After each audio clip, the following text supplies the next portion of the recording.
잠시 사진 한 장만 볼까요? 지금 보시는 이 땅은 불의 나라라 불리는 아제르바이잔입니다. 땅속에 매장된 엄청난 양의 천연가스 덕분에 성냥 하나만 그어도 땅에서 불길이 솟구친다는 자원부국이죠. 오일머니로 세워진 수도 바쿠의 화려한 스카이라인은 그야말로 입이 떡 벌어질 정도입니다. 하지만 카메라를 조금만 도시 밖으로 돌리면 상황은 180도 달라집니다. 불은 넘쳐나는데 정작 인간의 생존에 가장 필요한 물이 없는 땅, 특히 남부 농촌 지역은 그야말로 생지옥이나 다름없었습니다. 쩍쩍 갈라진 논바닥, 먼지만 날리는 우물, 그리고 물을 구하기 위해 매일 수킬로미터를 걸어야 하는 아이들. 심지어 이곳은 1990년대 초반 아르메니아와의 전쟁으로 고향을 잃은 난민들이 모여 사는 곳이었습니다. 전쟁을 피해 겨우 목숨만 건져 도망쳐 왔는데 정착한 곳이 물 한 모금 구하기 힘든 황무지였던 겁니다. 그런데 최근 전 세계 환경 전문가들과 수자원학자들을 충격에 빠뜨린 사건이 발생했습니다. 죽어버린 줄 알았던 이 메마른 땅에서 갑자기 엄청난 양의 물이 콸콸 쏟아져 나오기 시작한 겁니다. 그 양만 무려 초당 400리터, 수만 명의 주민을 먹여 살리고도 남을 기적 같은 수량이었습니다. 죽어가던 마을이 되살아나고 떠났던 사람들이 다시 돌아오기 시작했는데 이 기적을 만들어준 나라가 다름 아닌 한국입니다. 한국은 이 낯선 땅에서 어떤 일을 한 걸까요? 안녕하세요, 디스멘털입니다. 사실 한국은 축복받은 나라입니다. 물이라는 자원이 충분하기 때문인데 너무나도 자연스러운 일이기 때문에 불편함을 느끼지 못하지만 물을 원할 때 마실 수 없고 씻을 수 없고 음식을 만들 수도 농사를 지을 수도 없습니다. 아마 물이 없다면 국가의 존폐를 걱정해야 할 정도로 중요한 자원입니다. 그런데 물이 없는, 아니 거의 없어 너무 귀한 국가들은 전 세계에 질비한데요. 아제르바이잔 역시 그렇습니다. 본격적으로 이야기하기 전에 먼저 소련의 실수를 짚고 넘어가야 합니다. 과거 아제르바이잔이 소련의 지배를 받던 시절, 소련은 자신들의 과학기술을 맹신했습니다. 구시대의 유물은 다 없애라며 아제르바이잔 사람들이 수천 년 동안 사용해온 전통 지하 수로를 콘크리트로 덮어버리고 그 자리에 거대한 전기 펌프와 댐을 건설했습니다. 버튼 하나만 누르면 지하 수백 미터 아래에 물을 퍼올릴 수 있는 당시로서는 혁신적인 기술이었죠. 하지만 1991년 소련이 붕괴하자 재앙이 닥쳤습니다. 관리하던 기술자들은 러시아로 떠났고 전력 공급은 끊겼습니다. 전기가 없으니 최신식 펌프는 그저 거대한 고철 덩어리로 전락하고 말았죠. 소련이 자랑하던 중앙 집중식 수도관은 낡아서 터져버렸고 그나마 흐르던 물은 녹물로 변했습니다. 결국 농촌 마을은 고립됐습니다. 앞서 말씀드린 전쟁 난민들이 모여 사는 마을의 상황은 더욱 처참했습니다. 가축은 목말라 죽어가고 농사는 꿈도 꿀 수 없었죠. 주민들은 이곳엔 미래가 없다며 또다시 짐을 싸기 시작했습니다. 정부는 속수무책이었고 국제사회 원조도 밑빠진 독에 물붓기였습니다. 그때 아제르바이잔 정부가 도움을 요청한 국가가 한국입니다.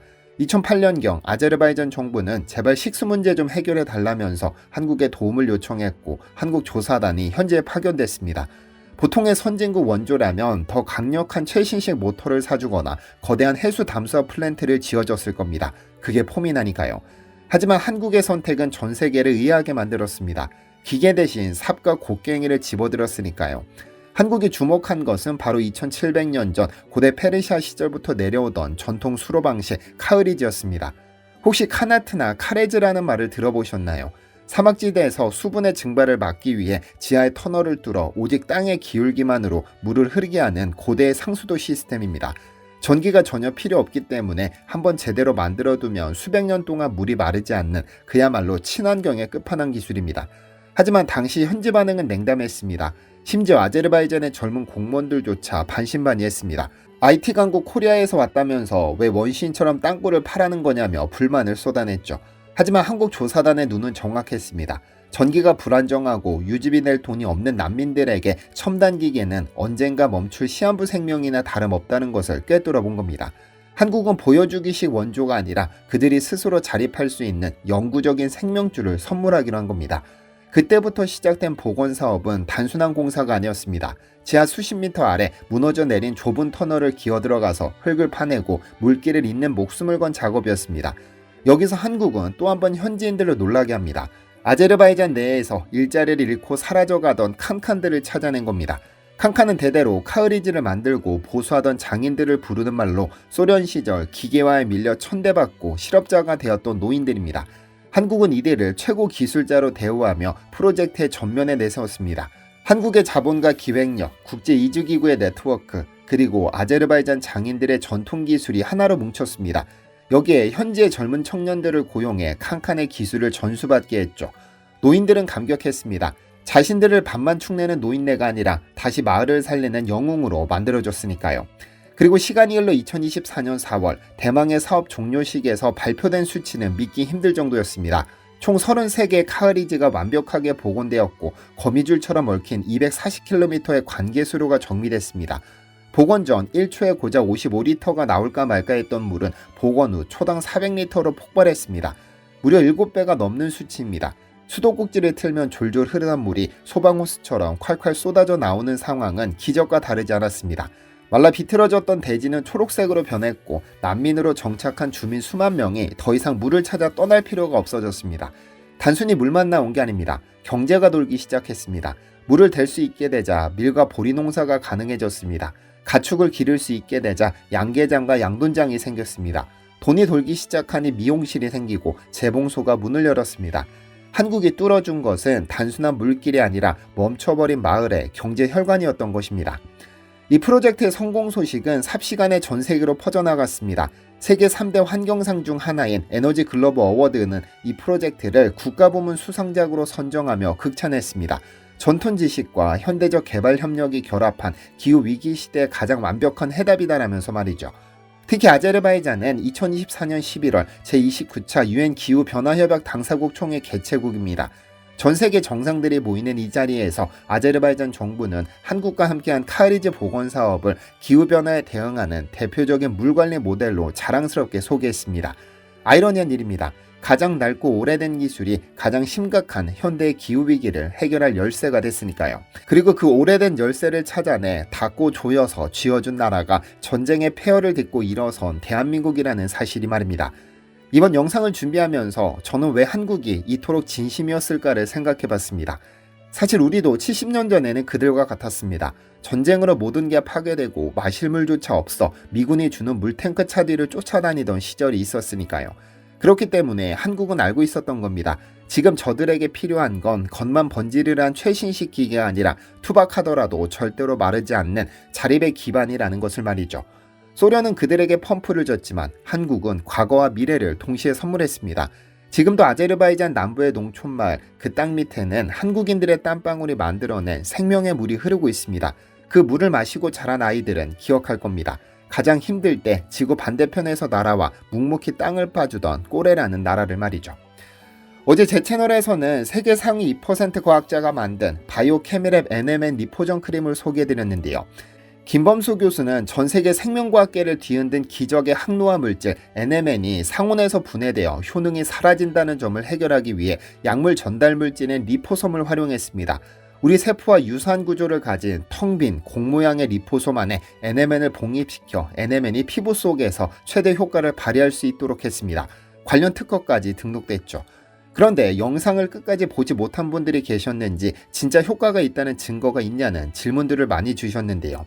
영상에 분명 임상시험 결과를 수치로 다 설명드렸는데 혹시 못 보신 분들이 계실까 다시 소개해드립니다.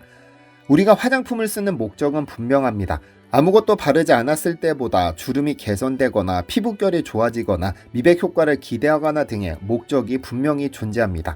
그래서 김범수 교수는 이 크림을 개발한 직후부터 임상시험에 돌입했습니다. 과학적으로 피부가 밝은 톤으로 변하는지 주름이 펴지는지 탄력이 생기는지 등을 전부 증명해 보이고 싶었죠. 우선 세명대학교 화장품 임상연구지원센터와 피부 밝기 측정 시험을 수행했습니다. 만 20세 이상의 성인 여성 20명을 대상으로 하루 2회 안면의 제품을 사용하도록 했는데요.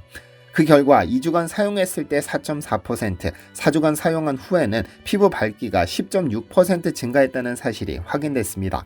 또 다른 임상시험도 진행했습니다. 이번에는 성인 여성 20명을 대상으로 주름 개선, 보습 개선, 탄력 개선, 안면 리프팅 개선, 피부톤 개선 효과 등을 종합적으로 분석했습니다. 그리고 결과는 충격적입니다. 4주 사용 후 주름이 8.75% 개선된 것으로 확인됐고 피부 수분량, 즉 보습은 무려 50.29% 개선됐습니다. 피부 탄력 또한 4주 사용 후 피부 탄력이 3.37% 개선됐죠. 무엇보다 놀라운 것은 리프팅 개선 효과입니다. 보통 수십에서 수백만 원짜리 리프팅 시술을 받기 위해 피부과를 찾지만 시험에 참가한 분들은 4주 만에 안면에 32.38%의 리프팅 개선 효과가 나타났습니다. P값이 무려 0.001에 달했죠. 보통 논문에서 0.05 정도 값으로 유의미하다는 평가를 내리는데 0.001이라면 거의 100% 효과가 있다는 겁니다. 물론 개개인의 체질에 따라 효과는 다를 수 있으나 실험 결과 자체는 매우 강력한 효과를 입증했습니다. 이렇듯 확실한 임상 결과가 있고 과학적으로 증명됐기 때문에 어제부터 주문이 폭발 중입니다. 1회차 생산분 전량을 진행 중인데도 한 박스 제품은 1시간 만에 품절됐고 3개, 5개 제품도 거의 품절에 임박한 상황입니다. 바이오케밀의 메네멘 리포점 크림은 김범수 교수님께 제 채널 구독자분들을 위해 특별히 요청드려 진행하는 특가 행사로 최대 18만원 할인된 가격입니다.